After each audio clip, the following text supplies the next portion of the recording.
Ni saa 6 kasorobo usiku.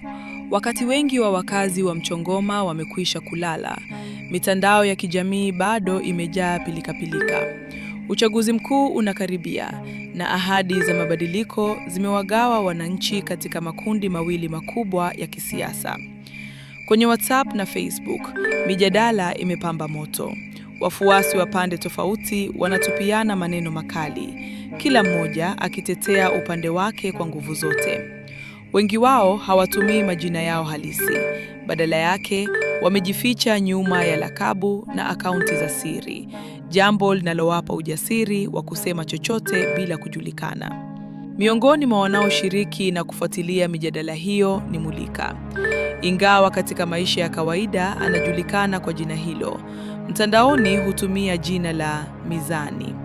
Kama ilivyo kwa wengine wengi, Mulika hupendelea kuficha utambulisho wake halisi anapokuwa kwenye majukwaa ya mitandao ya kijamii. Usiku huu ameketi peke yake akipekua simu yake, akifuatilia kwa makini yanayojiri katika ukumbi maarufu wa mtandaoni unaoitwa Sauti ya Mchongoma.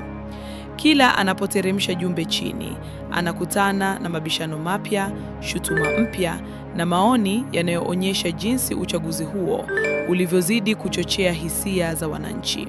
Kwa mshangao na hamu ya kujua kitakachofuata, anaendelea kusoma ujumbe mmoja baada ya mwingine.